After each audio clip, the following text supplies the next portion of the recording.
21대 국회의원을 뽑는 4.15 총선이 6개월 앞으로 다가왔습니다. 예비 후보 등록은 2달 뒤부터 시작이 되지만 선거제 개혁안 통과 일정과 선거구 조정 문제 등의 변수가 남아있어서 출마 예정자와 유권자 모두 주의 깊게 살펴봐야 하는데요.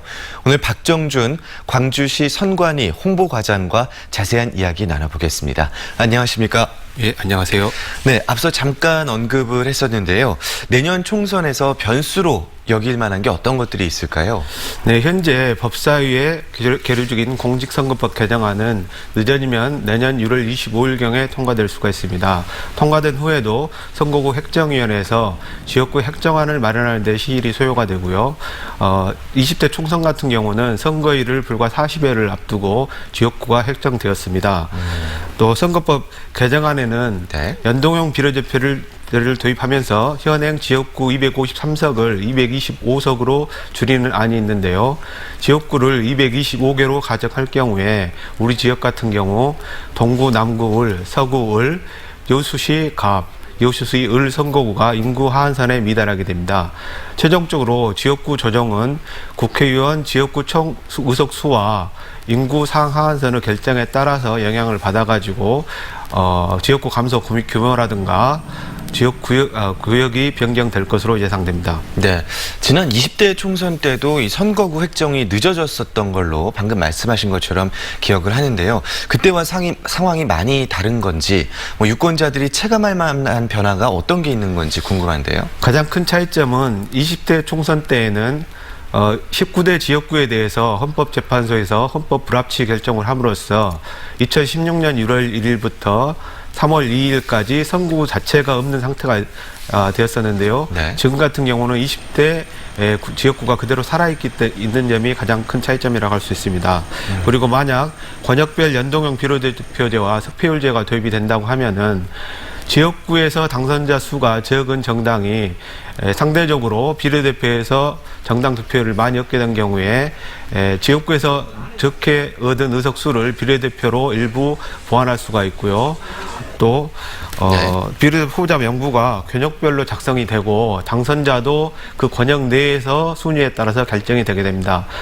그리고 때에 따라서는 지역구에서 아쉽게 낙선한 후보자가 비례대표에서 당선자가 될 수 있는 그런 가능성이 있습니다. 이런 점들이 유권자가 체감할 만한 변화의 일부라고 할 수 있겠습니다. 네, 출마를 준비하는 예비 후보자들도 좀 혼란이 있을 것 같은데요. 예비 후보자들은 어떤 대비를 하면 될까요? 예, 예비 후보자 등록이 오는 12월 17일부터인데요. 그때까지 선거구가 획정되지 않을 수도 있습니다. 선거구가 획정되지 않으면은 지금 현재의 지역구를 기준으로 해서 예비 후보자 등록 등이 진행이 됩니다. 추후에 선거구가 재획정될 경우에 있어서는 때에 따라서는 예비 후보자가 등록했던 선거구를 다시 선택해서 신고해야 되는 경우가 있을 수가 있습니다. 이렇게 선거구가 변할 수 있는 가능성 때문에 정치 신인이라든가 입후보의 예정자들이 선거 전략을 준비한다거나 공약을 개발하거나 또 자신을 선거 국민한테 알리는 그런 사항들이 일부 제약을 받을 수 있습니다. 이렇기 때문에 입후보 예정자들께서는 그런 점들을 충분히 감안해서 선거를 준비하셔야 될 것 같습니다. 네, 그러면 광주시 선거관리위원회에서는 이런 변수들에 대해서 어떻게 대비하고 계신지도 좀 짚어주시죠. 우리 위원회는 선거법 개정에 내부적으로 준비를 하고 있고요. 다만 지금 현행 선거법 체제 하에서 유권자의 투표 편의 등을 위해서 투표소라든가 사전투표소 같은 시설들을 전수조사를 하고 있고 또 투표지 분류기라든가 투표함과 같은 선거 장비도 점검을 하고 있으며 인력 확보라든가 이런 것들을 준비해서 효율적인 선거관리 체계를 구축해 나가고 있습니다.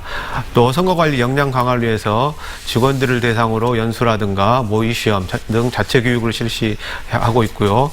또 선거가 가까워지면서 입후보 예정자들의 활동이 늘어나고 있는데 불법 행위가 발생하지 않도록 선거법 사제 안내와 또 단속도 강화해 가고 있습니다.